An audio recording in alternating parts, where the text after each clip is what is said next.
June 24th, Capac, Michigan. I'm looking north there out of the woods at PAUL CAMIRE's place. And that would have been a soybean planting there, but too much rain this spring to plow.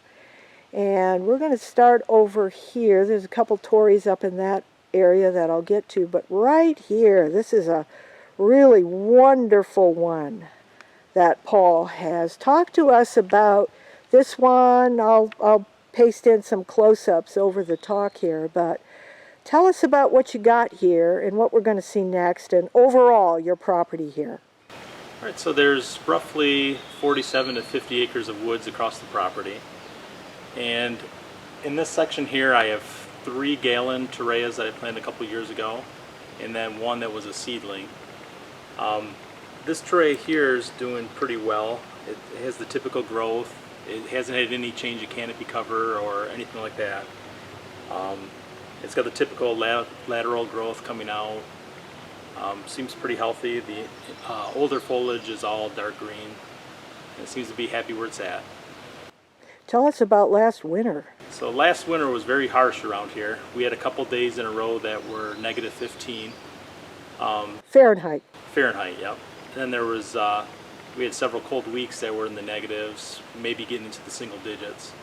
A couple days we had wind chills where the estimated was about 45 degrees below 0 Fahrenheit with the wind chill. So they've gone through some pretty rough days. And did you have snow cover here in your woods during that peak cold times and wind chill and everything? During the cold period, there's maybe 4 or 5 inches of snow. But it was all moving from the wind and things like that, so it was kind of like sand dunes, just kind of kept changing where it was at.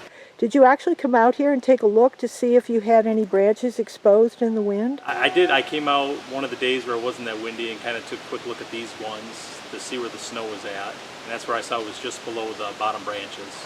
Wow. So we'll do a close-up and you'll point out what area was covered by snow and protected by snow and what area wasn't. Yep. Okay, tell us first what's going on top this spring. So on the top here you can see all the laterals that are shooting out here.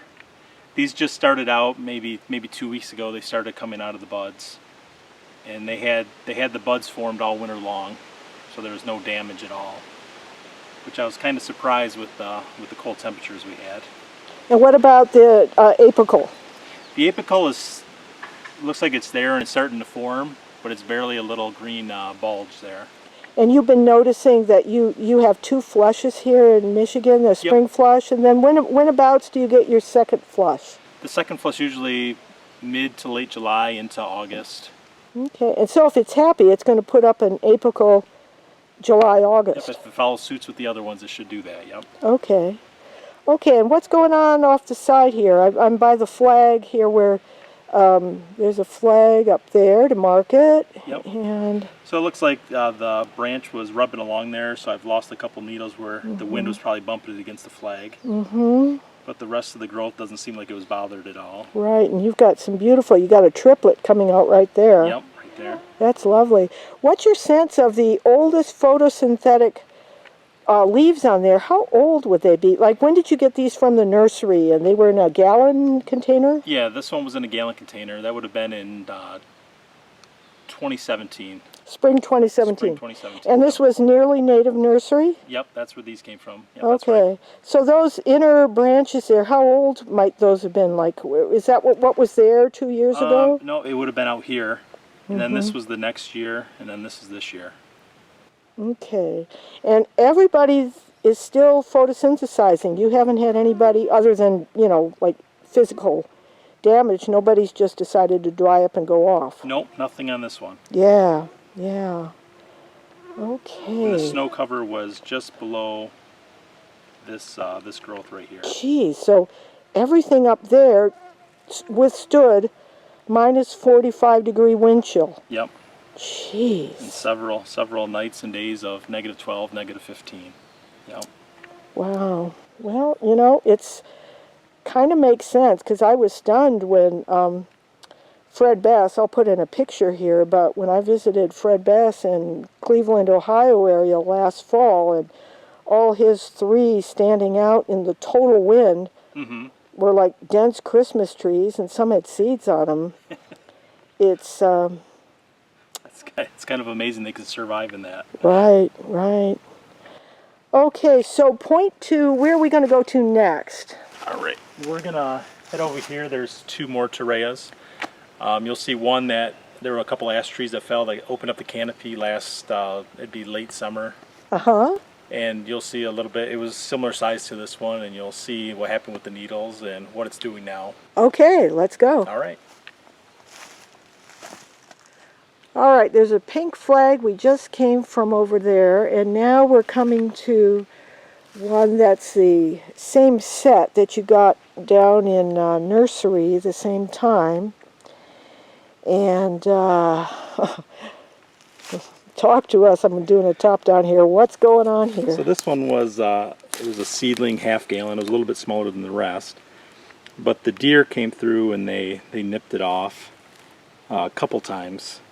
So last year it set the growth back up, but then they flipped over the cage and kind of took a few more nippings off of it. What season did they flip over the cage? It was this year between March and April. And is that when they're the hungriest? Yes, typically. Wow, so they flipped over, and this is like a pig wire cage, right? This is. Yep. So what my hand is on here was the cage? Yep. And they flipped this over? Yep. I didn't have it staked down or anything yet, but they flipped it over. And so now you have it staked down? Yeah, it's staked down, yep. Wow. Well, looking at this, It's actually got buds all the way up the stem. yeah. There's one right there. I think this is going to be just fine. Yep. It'll be set back. And look, you got an apical coming out of there too. Yep, it's coming right down there. So you got It some does. laterals, apical. So it Yep. could be a multi-stem tree once it's set Yeah, down. yeah. I tell you, this Torrey genus is just patient and willing to keep trying. Yeah, I guess that's an advantage of being a subcanopy tree. You don't absolutely need to have sun, It can almost deal with anything that comes its way. including minus 45 degrees Fahrenheit. Yes. Yeah. All right, so we got one back here too. Yep. Okay, walk over there and tell me about what we have there, and then I'll take a close-up. So this is a Torreya that was the same size as the one over there. And we lost a few ash trees, as you can see by the stump there. Another stump there and here. So opened up the canopy a bit more. So last summer, when that opened up, it got burnt a little bit on the needles. They kind of got bleached out, whitened a little bit. So not bronzed, actually white. Actually white, yeah, they went to white. Yeah. Okay. And now you can see how it's growing. And what do you think about its prognosis before I come in for a close-up? I think it's on its way to fully recovering and adapting to where it's at. All right, so here I'm coming over. Let's take a look. Okay, talk to us about what we're looking at here, especially start at the top there. I see something unusual. Okay. Yep, so you have your laterals and your terminals breaking bud at the same time. Which I've only seen once before at Clint Bancroft's in southeastern Tennessee, where they love there. So this is the only place where, I mean, the last one that we saw that was whole, it was doing normal Torrey. Yep, You normal. either do terminal apex comes out in the spring, or the laterals come out in the spring, and then you might get a second burst. But Yep. so talk to us about what's interesting here. So this is where the not frozen during the winter, but burn when the ash trees came down. Yep, because it was during the summer that it happened. So later on in the season, it developed the buds for all of these, and they sat on there all winter. But in the meantime, all the needles from the top layer, because that was the ones that was burnt first, they all fell off during the winter time, but they were bleached white. So then you can see that those ones protected the next layer of growth, and they still have somewhat of their dark green, but the ones that were exposed a little bit more, they were burnt to touch by the sunlight. Yeah, but what's lovely there, is there any branch? Oh, I see some lower one that was like eaten. Was this one ever eaten? No, this one wasn't. No. Okay, so this one was perfect form too. Yep, Yeah, this look how one's perfect form as well. wide it went. Yep. That's beautiful. Is every single branch surviving with new growth coming out of it? Every one but this one. Oh, yep, it was on there. Every one but that one. Okay. Wow. So I think I'm I might piece in here a photograph or maybe a bit of video of Cox Gardens in northern Georgia, where I saw a very healthy looking tree, but the lower branches had lost all the leaf structure in there. Mm-hmm. I wonder if, since the branch is still alive, what I did notice is that were some of the branches there, I'll see if I can put one in, I did notice some buds starting up several years later. Okay.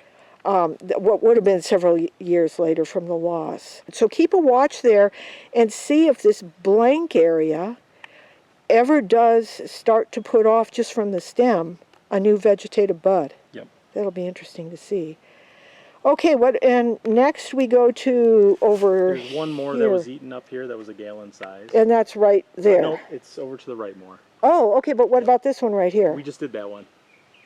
Oh, right. Okay, so the second, we got the second, yeah, pink. Yep, a little bit further south. Okay, let's go there. All right.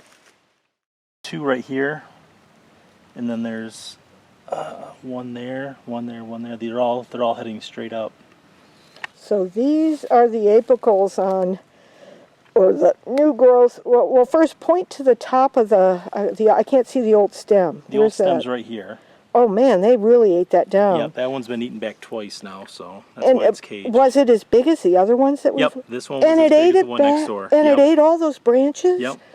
But by then the branches have needles at the ends. Mm-hmm. And they were willing to eat the needles? Yep. Oh, that's not good.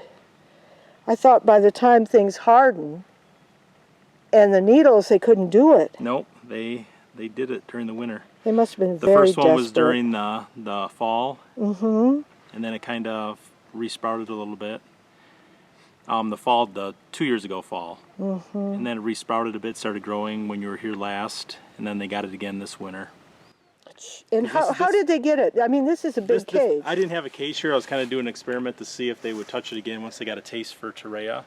Oh, And yeah. It appears it was just to see if a taste test, I guess, and they wanted it some more. So when I came out here one day, it was eaten below the snow. Wow, So okay. I was a little concerned then, so I threw up the cage real quick around it. So this is good to know. So we can now report that when deer are desperate, they will eat old needles that are poking their tongues. Yep, they have a taste for it. Wow. Okay. So talk about you. I can't film it, but you've got some green. It's not just the apical green stuff. You say you've got some buds coming out the side. There's at least 10 little buds forming below that current growth. A few of them are starting to turn green, and they're popping out of the sides of the trunk of the main stem. Yeah, that's good. So it looks like it's going to be fine. Yep. Given a little protection. So this is one I bought as a gallon seedling. It had a couple of the branches nipped off and the top, and it's since sprouted a new top, and it also sprouted another. It's not quite a basal sucker, but it's a smaller branch down towards the bottom. Ooh, nice. Yep.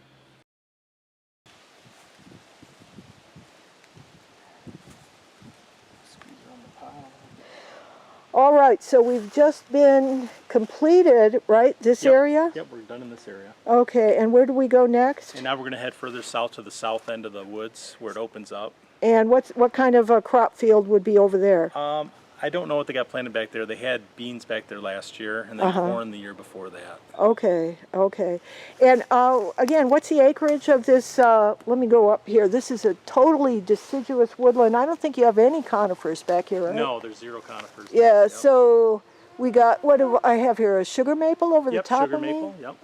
Okay, and your ash trees have died. Yep, those are dying back. There's just small seedlings or root sprouts throughout the woods. Yep, yep. Okay, well, we'll talk more about those later because I know you've got some big ones back there. Yes. Yeah. Yep. Okay, so we head to the south end. How many acres did you say? It's between 45 and 50 acres of woods here. Oh, wonderful. Yep. Okay.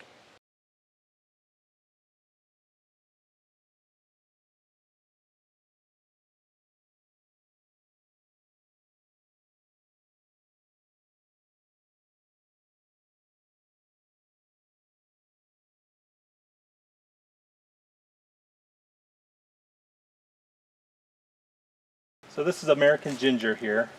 It's a pretty good sized colony. Did you plant it, or No, it was here? this was all here native. What kind of a pollinator do you think goes? I would assume it's some type of beetle or fly. Wow. It's kind of an off color. I doubt there's any smell for it. You know, that color, it reminds me of pawpaw flowers, which attract It does, yep. carrion feeders. There are flowers everywhere here if you just pull Yep, away yeah, that. they're everywhere. Yeah. So this woodlot has never been stripped of its really nice understory herbs then, huh? No, some of the herbs have survived. They even had cattle out here at one point, the previous farmers. Wow. And these things are all underground by the time the deer want to eat, right? Yeah. Okay. Yep. And they usually don't touch these. Yeah. Is there a herbal use by people of American ginger? I believe there is. I'm not sure what they do with it exactly. Yeah. Though. Yeah. Okay, so let's keep walking down this road. All right, we're about 30 feet off the trail, and there's a pretty large red oak here. And it looks like it lost its one of its larger branches quite a while ago. It's almost fully rotted away, the branch that's on the ground. It could have been hit by lightning or something right. like that. This is it right here on the ground? That's the branch going way out there, yeah. Okay, and you said you got a trillium in here? Yep, and there's a trillium right here that's growing up through the rotted log. And why have the deer not eaten it? I don't know, maybe the log's throwing them off or something. Yeah. Wow. Okay, and then you're going to take us over to this field, which is what direction are we looking? We're heading east a little bit. Okay, so that's I'll show you east. a grouping of some larger oaks that are left over there. Okay, and the sun just came out temporarily here. Oh, what's this right in front here? That's a beech. Two stems. Yep. And so when they came through and logged a lot of the wood, yeah. Thankfully, most of the deciduous species that are in here, they root from the root collar or from the roots. So you'll have like the beech, the red oak. Oh, the red oak does that too? Yes. Yep. I did not know that. Yep. Wow, and the scale insect hasn't taken, oh, here's another beech. Oh, and there's another one. Yep. They haven't taken out your beeches yet? Nope. No, we're still doing well on that. Maybe they haven't discovered them because of all the farm fields. Hopefully that'll keep them at bay. That's one good reason for a woodlot, huh? Yep. Instead of a state forest. As you know, the beech, they sprout from the basal shoots. And this one has had several that came along in old stem. But the deer keep eating back every year, so you can see it's just a jumble of stems coming off. And it's fighting so hard, and the leaves, it's getting large leaves, just trying to get as much sunlight as it can. Wow. So that's how vigorous it is. So it probably has some of the other trees sharing nutrients via the roots. Yep. I mean, it could be a stem off of this little bit larger one over here. Yeah, but it also just shows how ridiculously high your deer population is. Yeah, it's very high in this area. Yeah. Yep. Okay, let's head over and see the other oaks. So what's this trunk here? So this is it's a pignut hickory. Okay, and that's, oh boy, that's a canopy tree. Let me go up here. Yep, that scooted up. Look at that. It's probably one of the fastest growing hickories. Really? They've got an interesting bark compared to the rest of them. It's almost interlacing. Yeah. And who's this right here with the roundish leaves? About a 20-foot tall witch hazel here. Okay. Have you ever seen the seeds pop?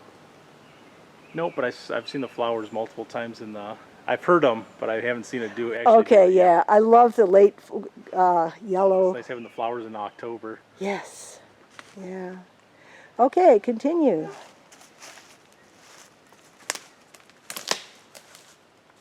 All right, this shaggy thing here is a swamp white oak, and then is bicolor.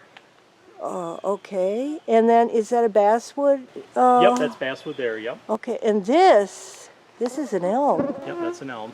It's one of the ones that hasn't succumbed to the elm disease yet. Yeah. But it will. But it will. And the swamp white oak is growing big base here. And so it was previously cut and then it resprouted like that. Oh, that's good. Yep. And then here it clearly was a swamp in this very, very wet spring. Yep. Okay, and so we're going to, oh, what's that big trunk right through there? That's another swamp white oak. Okay. And do they produce acorns that turkeys and deer like to eat? Yep, they all eat those as well. Yep. Yep. Squirrels and everybody's into those. Yeah. I believe they're low tannin, kind of like the white oak acorns. Yes, the versus the red oaks are not. Because the wood in that's practically indistinguishable. Yeah, and so here we've got a couple more swamp white oaks, right? Actually, one of those is a basswood, I believe, Oh, okay. and I think one of those is a red oak as well. I think Oh, probably that, the one on yeah. the right's a red oak. Okay, okay. All right, let's continue. So you got red maple and you have swamp white oak grown in here. And you get peepers here. Yep. What's interesting is, look at that root structure there that's got like a hill coming out from it that something can grow from. Wow. So when things get really dry, what's in there? Is it just mud or do things come up? It kind of stays mud. Yeah. Okay. Yep. Yeah. And then that's that south-facing cornfield still? Yep, that's the south-facing cornfield, yep. Okay.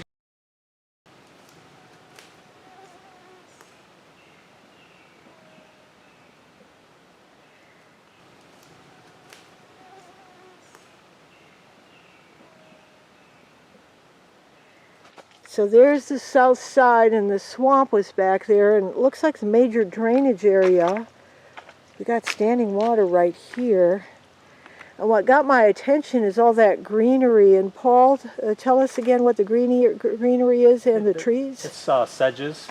And then there's some baby white ash and swamp ash coming up. And you said red maples. Yep, red maples all around, and then this one in the center here is swamp white oak. Oh, okay. Do the red maples ever get to be canopy? In some sections over there, yes. In the wet areas, that's their specialty. Yeah, where nobody else can grow Yep. quite in the wet where they I can. mean, they almost have the run of the place here. Yeah. And eventually, which direction is your creek? Point to where your creek is. It's to the north here. Okay, so this is draining through the Yep, soil. it all heads towards that way, yep. Okay.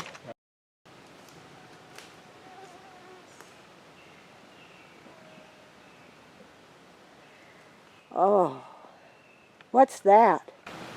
This is another swamp white oak. Hit by lightning Yep. and healed.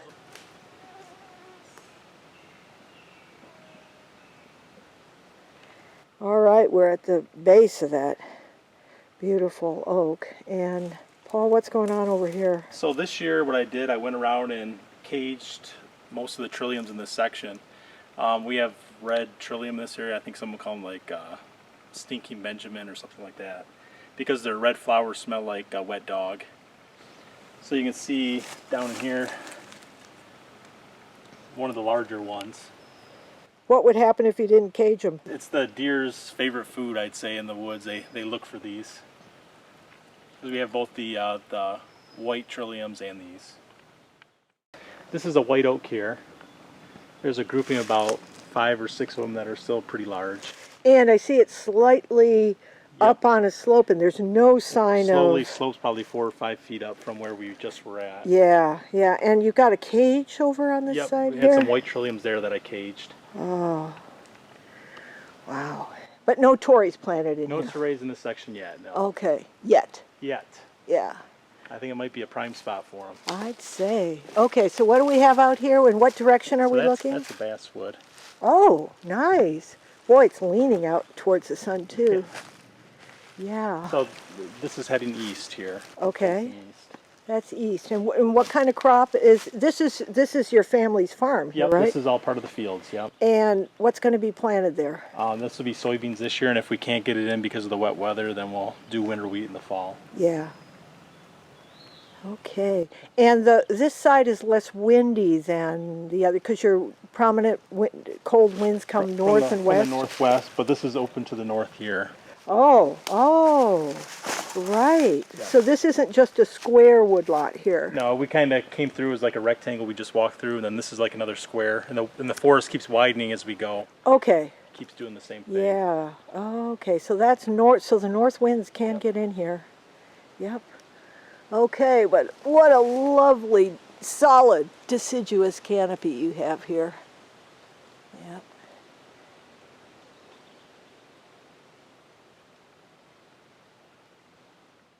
This is a Shagbark Hickory here, and it looks like it's growing up on like an old mound where a tree had flipped over. Oh, So yeah. it's kind of above the wet area here. Yeah, because this is pretty wet in here. Oh, look at, this is interesting, the mounding Yep, here. the tip-up mounds, yep. This would have been another one in here, and it's Yep. got moss growing on it. Usually your trilliums will pop up on those tip-up mounds. Ah. Do you get any acorns? Shagbark's supposed to be real tasty. Oh yeah, the squirrels usually get most of them. Yeah. So this is sugar maple here. It was probably cut at one point and then kind of coppiced, and all these trunks came up from it. It's possible the bark looks extra smooth, maybe because it's so vigorous and fighting for the canopy. It's not putting on any thick bark or its typical coloring. Oh, right. It's just shooting up as much as it can. Yeah, It doesn't have because the same color as the beech does. Yeah. right, because the interesting thing is that when somebody coppices a tree, the roots are like for mature. And Yep. so what the tree does is quickly try to get as much photosynthetic capacity. That's what Torreys do when that happens, when they lose their top, in order to keep the roots alive. And the Torreyas, I think that's kind of what they were doing when they were first discovered, the farmers. I think they were kind of coppicing them and then using them for fence post. I bet Just you. from from the early explorers and the ones that were checking out the plants back then in the early 1800s, I think that's what was going on there. Because they never talk about real large Torreyas, but we know they can get pretty large. Right. So I think that's what was going on. I think that is probably, and also now they wouldn't waste Torrey on steamboat fuel, because I know a lot of the trees. They say they were. Oh, they were? Yeah. Whoa. I read that in a couple. I don't know if Asa Gray said that or someone of that nature. Yeah, that's right. You're the one that really helped with making sure we had the history, the history writings of these great botanists. Yep. Who paid some attention to Torrey a long time ago. There's a lot of little tidbits in there that are still ring true today. Yeah, yeah. Okay, so Acer genus sugar maple, same mycorrhizae as our Torreys. But you didn't plant any Torreys in this section. No, not in this section, but we're about probably 100 feet from the first ones that I have over here. Okay, let's go. All right. So Paul, talk about, in addition to Torreya, you're also doing some experiments here with some other North American plants that have needs. Yeah. Talk about where we are here. So this is a small grove I have of American chestnut, and these are the purebred American chestnuts. They were survivors from the blight that happened in the early 1900s. And so what this group, it's called the American Chestnut Cooperators Foundation. It's based out of Virginia, around the Blacksburg area. They've a professor from Virginia Tech. He's older now, but this was one of his life's works, what he's been working on. So some of these are from multiple blight-resistant parents. It's not the strong resistance that the cross-bred ones have, but it's enough if you have the right conditions, then they can survive the blight and keep growing. And I went there and harvested seed last fall, and you were able to see how the blight affects them and how they just keep growing right around it and keep going. Well, how did you get these seedlings, and what are you doing with your seeds? These ones I actually had in pots, but I've also planted them in the ground, and they come up just fine as well. But it's just from the deers, and everything likes American chestnut. It must have a good taste to it. All right, so I had a group of 5 here. They've been in the ground roughly 3 years in this section. This year it's been really wet conditions. All of them leafed out just like this one, but I've lost 2 of them, and it looks like they're in slightly lower area, a little bit down. So they probably got a little bit too much moisture this year, and it probably snuffed them out. So how many do you have that survived and therefore can cross-pollinate? I just have 5 at the farm right now, and then I have multiple pots back at my house that probably have a couple hundred seedlings growing. Wow, that's great. Yep. And do these guys need full sun to grow, or can they have a canopy that's open a little? They can have a canopy that's open a little bit, and I believe they can even do with quite a bit of shade. Okay. They will sprout from their base as well, so they're a survivor, kind of like Torreya. Oh, yeah. Like the ones that die from the blight, it kills them to the ground, and then they resprout. And what about the seeds you harvested? What are you doing with them? I have those all grown in pots right now. Okay. And then next year I'll probably lay out a plot here and start planting them. And what's the closest other person in Michigan who's helping the American chestnut this way, not with the crossbred way, but with this kind. I don't know if there's maybe one other person in Michigan maybe that's doing this. Wow. It's more common in the Appalachians. There's a lot of people that do it out there in Ohio. Yeah. And I met a lot of those people when I was there in the fall. Okay. But actually St. Clair County is the furthest north that it naturally occurred. It occurred just 15 minutes away from here along the Black River. Oh, it got this far north? Yes, yes. Ooh, yep. that's exciting. Yep. That's great. Okay. So where do we go to next? Point. We're going to head right over here to the south where some of my Oregon Torreyas are growing. Okay.